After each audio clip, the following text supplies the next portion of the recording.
मसाले तो बहुत हैं, पर प्रकृति की गोद से खास चुने मसाले जिनकी ताजगी, खुशबू और स्वाद रहे बरकरार, ऐसे उम्दा मसाले बनाते हैं सिर्फ catch.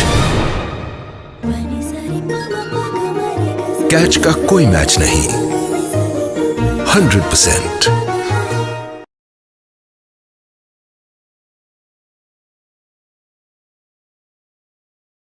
Welcome everyone to another fantastic day at the Times Literature Festival. Our first session today will feature none other than best-selling author columnist Chetan Bhagat, whose latest book 400 Days, a suspense thriller novel, is the talk of the town.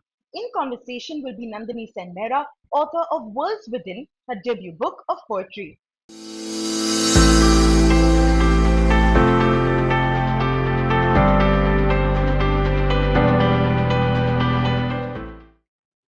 Hello and welcome to the Times Literature Festival.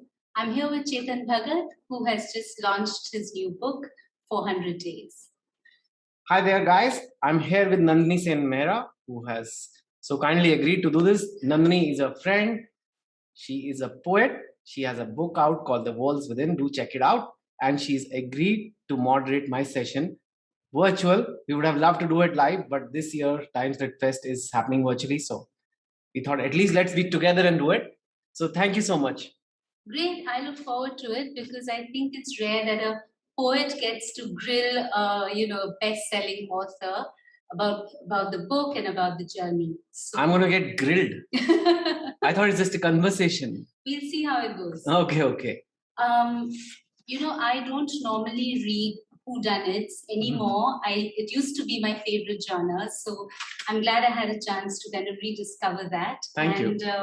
Just to begin with, I'm kind of interested to know, because obviously you are so connected to India and you're so exposed to various social things that happen there. What attracts you to this whodunit genre?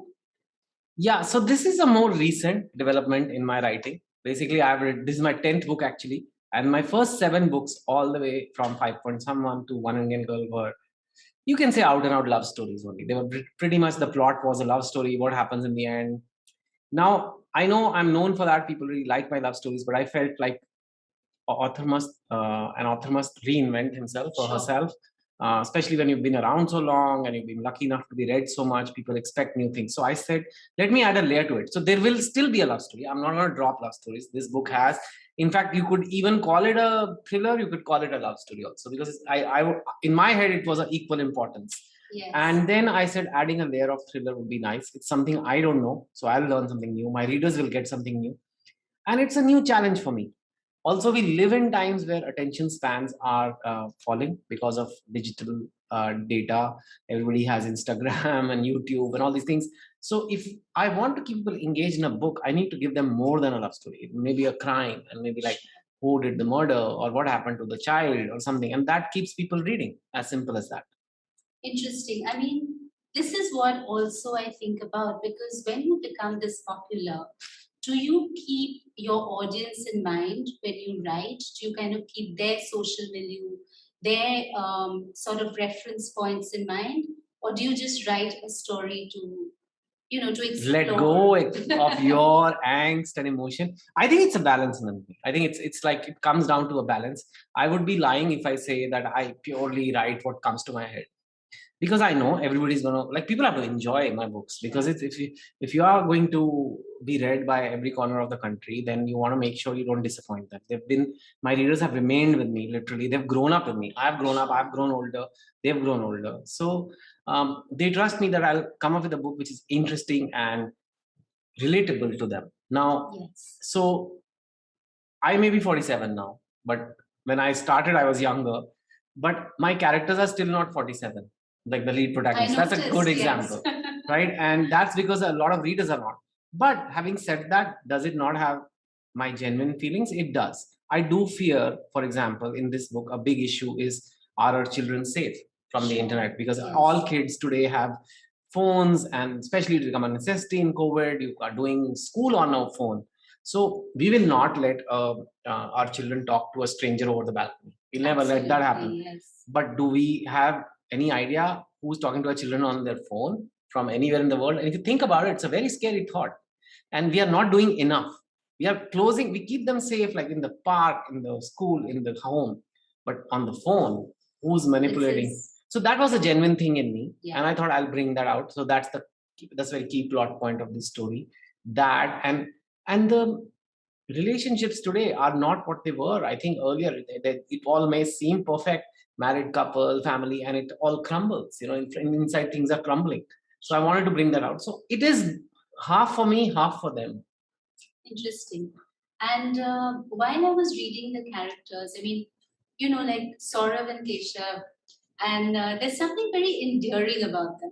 There's something very, I would even say there's something very old school about them. Yeah. Just the way they relate to the world. And I was wondering, where do you draw your characters from? Are they modeled? Are these two characters modeled on someone you've known or friends of yours, or is this the kind of environment you grew up in?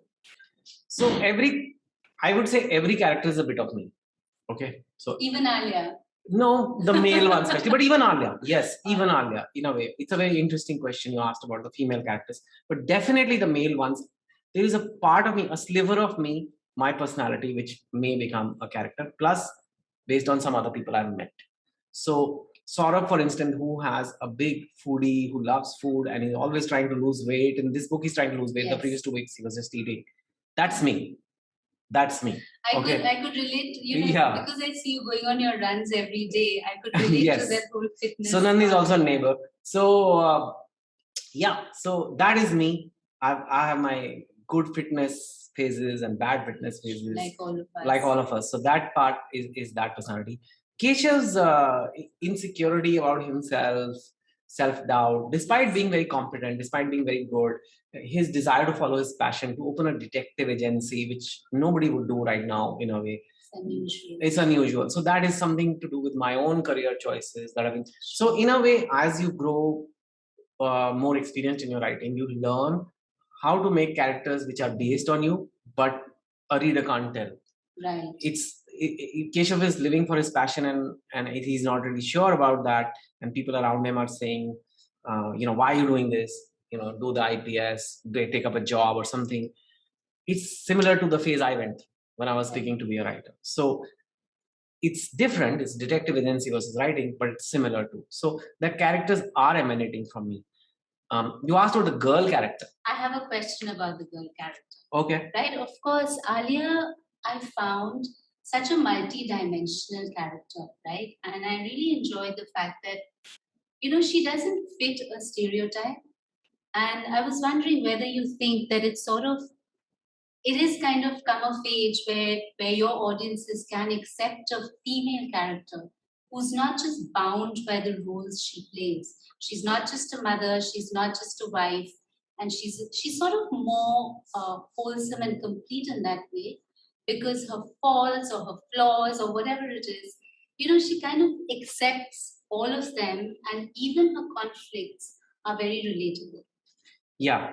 Alia was a very difficult character for me to write. Firstly, I'm not a woman. Secondly, I'm not a mother. Thirdly, thankfully, my child has not gone missing. I mean, those are so rare, those situations to try to guess someone's mental state in that situation is very difficult. When I wrote that character, I gave the book to a lot of people to read, including you. That's why you're acknowledged in the book. So, thank you. And the biggest, and I would take feedback. And I must say, and of course, the Alia that has been written finally is based on that feedback. So things have been ironed out a bit. But there were people who said they really liked Alia's character, but there were people who said, well, she has a missing child, but she's not broken enough. Now, the child has been missing for 9 months. Yeah. And they said she needs to be more broken. I said, why do you think she's not broken? Her whole life is about finding her daughter. She's like, but she went to the gym. Yeah, I was like, so should she not go to the gym? Or she came to a press conference after wearing nice clothes. And I was like, so a mother must be fatehal, let go of herself, total, like, that's the stereotype, what you talked about. And funnily enough, nobody said the father needs to. It's the mother. So you tell me, why is that? You are a mother. See, I do really appreciate the fact that, that I found it very realistic. That even in moments of grief or moments of, absolute confusion, there's a certain part of your life that still continues, right? And sometimes those are the habits that you have. You go work out, or you may even go out for a meal. You don't always have to sort of wear it on your sleeve, if you're going through grief and all. So I found it very interesting. Yeah, and ultimately, like, and we did address it in the book, because she says to Keshav that I have another daughter who's not missing. I have another younger daughter. Yes. And she needs to see me as normal. Because if she, in fact, the cover of the book is the missing poster her younger daughter makes. And she's, and that one's called Suhana, the missing one is Sia. And she says, for Suhana, I have to look normal. I might be broken inside, but I have to try to at least do some normal things. But still, I found that society expects mothers to be a certain way, but mothers are people too. I mean, mothers are human beings. It's sort of sad that this point has to be even made, but I think popular culture does drive this sort of glossy picture, and that becomes the norm. The burden And of motherhood. The burden of motherhood, But it I was like to hard. see- It was hard because she's my heroine, and Yes. if you have to make a heroine likable, and if a heroine is a mother who is somewhat normal after the child is missing, but very determined to find the child. She was the only one who Yeah, went, and then there is infidelity. So my main hero is in an infidelity track. The heroine is in an infidelity track. I have never tried that, and I think it speaks more of where India is today, that they will accept such a story It's and make it a interesting. bestseller, I would because love to otherwise they see- would have said, what is this? If I had written this Yeah. as my first book, or like 10 years ago or 15 years ago, they would have said, oh my God, what is he talking about? But today you're like, yeah, it But happens. the truth is, though, it's always happened. The truth is, it's always happened. Yeah. Perhaps now there is a little bit more opportunity, Yeah, but I like the fact that that she basically does not conform to what anybody else expects her to be, and she's very true to herself. I also noticed, you've got a very gentle way of revealing the hypocrisies in society in this book. This whole thing of the social service and the meditation, and it doesn't matter how terribly you treat people who are in your life, but as long as the facade is maintained, Yeah. right? And I think that came out quite strongly through the The mother-in-law. character. And I think that's a reality as well, isn't yeah. it? Again, I did not want to give a very stereotypical mother-in-law that she's just pure evil. She is just strong, and on the surface, she feels she's not doing anything wrong. I mean, she's like, okay, I will. She'll say really hurtful things to her daughter-in-law, and then say, okay, bye. It's time for my meditation. But this is normalized. It's almost normalized. It's almost. But the thing is, though, I mean, while you don't make a really strong point about whether this is a good thing or a bad thing, I do think it's something for people to think about. That Yeah. this kind of conversation, this kind of power dynamic has been so normalized in India that it's time it kind of comes to the surface. And I Yeah. think it'll raise some uncomfortable questions, Yeah. even for sons.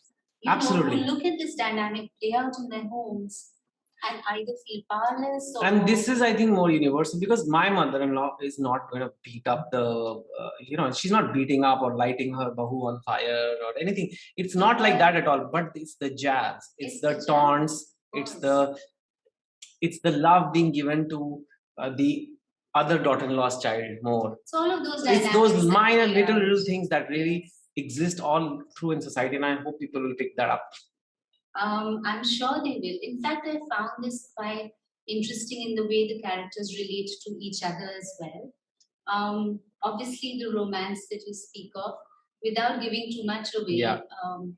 What's your take then on conflicts of the heart? Because the way I read it, and perhaps I don't know if it was intended, but the way it played out to me was eventually you may have attraction, you may have opportunity, but the more important thing is to actually be a good person.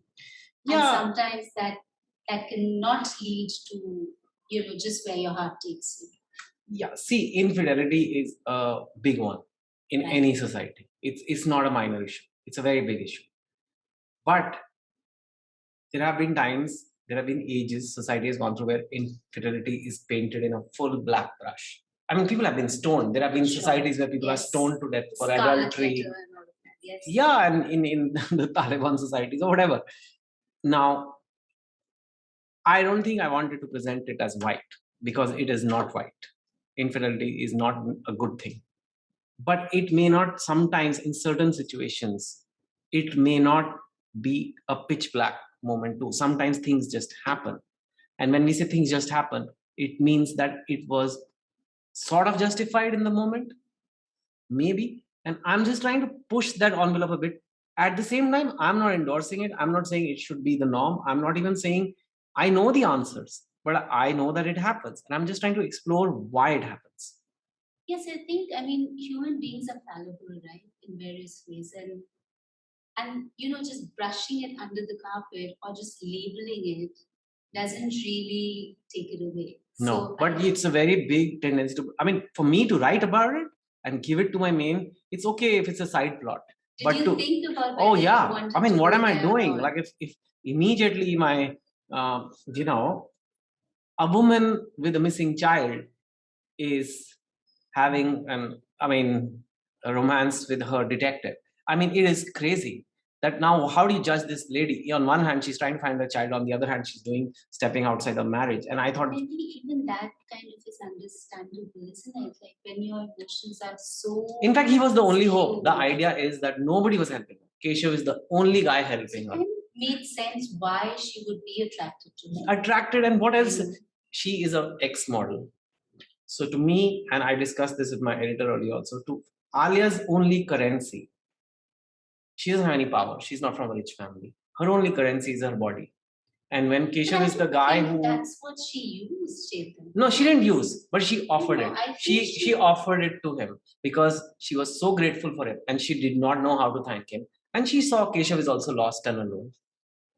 I don't know. It's just more like, it was just a moment in time. Yeah, it is meant to be a moment. Circumstances around them, and just to be in this very intense space where he's trying to help her and she's depending on him, and there's all the other dynamics. Exactly, and we will end up giving away too much. So Yeah, people should read it. If that sounds interesting to you guys, do just- read it. yeah, And I want your views. I mean, the idea is to leave it a little gray. Leave it. It's not nice when an author says, "Okay, this is what happened, and therefore this is the judgment." I'm not a judge. I'm just writing a story. This is what happened. You guys be the judge. You guys tell if Alia is a good person or not. I mean, or It doesn't even matter. Or does it to even be matter? Like black or white, like good person. But anyway, I'm Yeah, sure it's a deep question. As a poet, you can I think go in that direction. That does it even matter? Why do we seek approval? Why do we want to be seen as good? To be real than to be good. Wow, And then that plays out deep in stuff. Next book. Chetan sometimes pretends to read my poems as well. I do, and she's on Instagram. You put a lot of them, and you read them out sometimes. So that's nice. Now talking about the darker part of your book, which you kind of touched upon earlier. Sort of the dark underbelly of social media and the exposure that our kids have. And as a mother, I found some of those conversations very hard to Disturbing, read, yeah. very disturbing. And at the same time, it's sort of a reality check, right? Like you open your child's door and your child is on a gadget and you're like, hey, what you doing? And they're like, okay, I'm watching a movie or I'm talking to a friend. And how many times will you actually go in to check who and what and all of that? So to me, it was like, do we have enough safeguards? Is there a way to give our children freedom, but have the safeguards in a way that keeps them safe? And it's quite chilling, Chetan. I did not expect, when the conversations were happening, again, without giving too And much these are all away. real. In the sense, they're all derived from real cases. It was very hard to read. So Yeah. I think if you're a parent, you got to brace yourself a little bit. In fact, I was struggling whether to just some of the stuff in the book is hard to read. Some of the book, and I was struggling with. I was just and again we don't want to. But some of the stuff is hard to read, and I struggled whether to keep it or not. But then I had a very long discussion with my editors, and I felt we should keep it because it's Chetan Bhagat's book. It's light and it's funny and it has sort of jokes and things like that. But if I don't get into the real issue on how bad it can get if you don't pay attention, I'm not going to get the attention it needs. And the fact is that our children are vulnerable. One is these safeguards. softwares to check parental controls. Okay, fine. Also But more than that, attention, no? attention. Attention, If a child, time. even if a child is not making sense, even a child is being stubborn, if you reach a point with the child that the communication has dropped, if you reach a point with the child that the child is seeing the couple fight, mom and dad are fighting, they don't have time for me, or even if they just gloss over my issues, and someone on the internet says, hey, you don't seem so happy, That's you it, seem right? low, That's it. you want to be friends with me, you want to chat with me every night, you want to send me a picture, you want to meet me, and there it goes. Escalate. And it happens. And I mean, what are you going to do? How many parental controls? So the best way is give the child communication, give the child love, and know what's going on. Because and of course, as they get older, tell them that this happens. This is an open door. I mean, the phone and the DM, like Insta DM, it's literally anybody can DM you. And it's like how children used to be taken away with a lollipop or a chocolate in a park earlier. Now it's attention. Now it can be attention or an emoji sticker. Who the hell knows? Yeah, it's a bit frightening as well, right? Like, but the thing is, though, I think the way you portray it in the book, it's sort of like a reflection of how it's actually happening, and many adults may not fully be aware that this is the world that their children can be in. Yeah, because we didn't have it like this. When we were growing up, we didn't have these phones, we didn't have these chats, so we don't know this problem exists. We still think kidnappers meet in the park and give the kids as long toffees. As you say don't talk to strangers in the park, that's enough. All right. From that somewhat dark question, I did want to know, I noticed that you did reference the pandemic, the coronavirus. So obviously you've written this book. Actually, I wrote it in the pandemic. Yeah, so I wanted to ask you, how has your writing evolved? Firstly, it's a two-part question. How has it evolved over the years? And secondly, how did you find writing this book in the middle of this pandemic? Well, I, like all people, hated the pandemic. I still kind of don't like it, of course. But I hated the fact that it put us all in such a difficult position.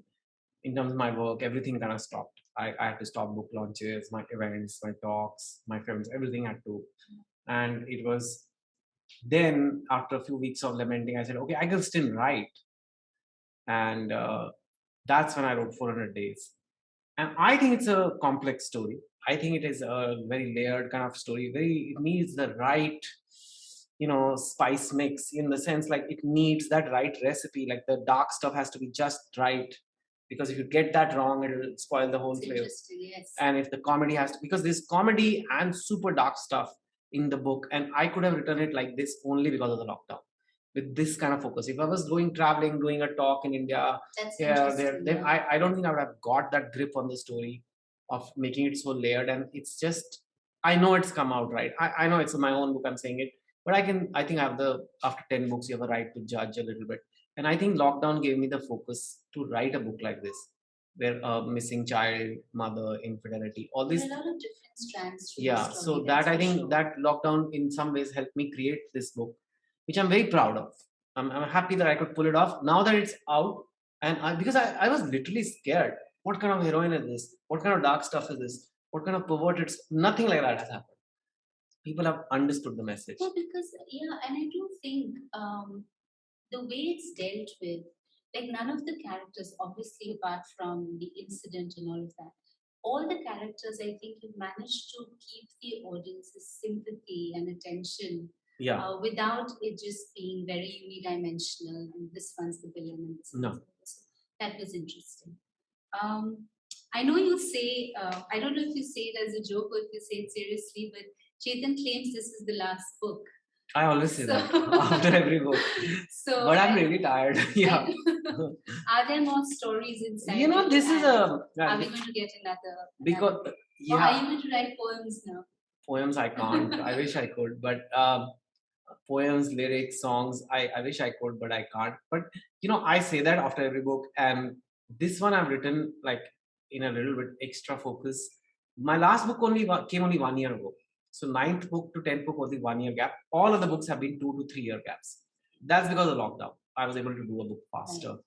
And so it's been a lot of writing in the last couple of years.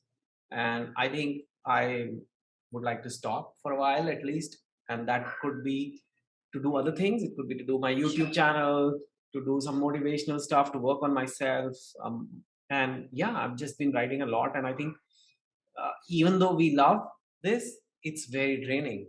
Even though we love our art form of writing, it is It's really a lot. hard. And people who've written can tell it's not easy to write, and it doesn't get easier with years. It's not like, oh, it's just much easier now. No, it's like the gym. It never gets easier. I don't think so. And And you also change. You also with all- change, and you want to push yourself. I think that's why I've wanted to push my. I could have not written a book like this as my first or second. I can write it as my 10th because I have a far more grip on various strands. Sure. So, but I'm very exhausted right now. It's like a mother in a maternity ward. Congrats on your child. How cute he is. Yes. Would you like another one right now? It's a bit like that. That's an interesting analogy. And given like this seems so much like Alia's story, I'm glad you sort of related to a woman's perspective. Is there, since this is a literary festival, is there anything you would like to wrap up with in terms of just books and people who are writing them and young people who want to write books? And where do you see this whole thing going with so many other things? So I'm not really a lit fest type of guy, honestly, but Times is different. I write for them. But even though here you are. Even though here I am. So Times is my family. And you are more like poets and all that. But since it is a lit fest, so allow me to say that we must read books, guys. It's not just about my books. You must read books. I say this now, I don't want to be preachy, but the point is it's very easy to not read nowadays because you can easily pass your time on your phone, on YouTube, on Instagram, or whatever, right? But they say a well-read person. They never say, well, Instagram really watched person, right? They would never say that. And the reason is because when you're well-read, you have a different personality. And reading builds 2-3 things which nothing else builds. One is concentration, which you need for your exams, for doing anything. You need focus and concentration. Reading builds that. Second, reading builds imagination. There's no Alia shown on screen. Alia has to be imagined by ink and paper here, or Keshav, or anything. And that means your brain is working to create images. Now you'll say, what do I need imagination? I'm not an artist. You do. To plan your life, you do. 5 years later, where do you want to be in life? If you don't have a good imagination, you don't know. But if you have a good imagination, you say, okay, I plan to change my career to this direction, move to this city, get married to a person like this. If your brain can't even imagine better scenarios, how are you going to get to those better scenarios? So not just for writers, you must read for focus, for imagination. Do not get trapped in this cheap data, cheap dopamine kind of, rabbit hole. We all love it. We all enjoy our phones, but I make sure that I read a book. I'm always reading a book at one time. And even if it's slow, some days are slow, some days I don't read, some days I'll read a lot. But at the end of it, it ends up being 10, 20 books a year. I mean, that's a pretty nice number. And over 5 years, you've read 100 books and others have watched 1 million reels. And nobody remembers a reel. You remember a good book. That is true. Isn't it? I think that's true. And I think, and I hope that there will always be a core group of people who will always enjoy reading, and may their tribe increase. I'm here to expand that core group. I want everybody to be in the core group. Why should there be just the core has to be like the main, I think. Right, I know, and this is why it's interesting because as a poet, we're kind of used to having a very small number of people who will read it and appreciate it, and it's a totally different story when you're a popular writer and you're read by people from across different. I think everyone has their own. Yeah, I mean it's okay. Some people like Chetan Bhagat, some people like poetry, and that's okay. But I'm just saying you must read the written. Read whatever you read, but read. Read. Yes. Thank you so much. Thank you, and this has been really enjoyable. I hope you pick up the book. I quite enjoyed it, and we'd love to get some feedback as well. Thank you so much, guys. Take care.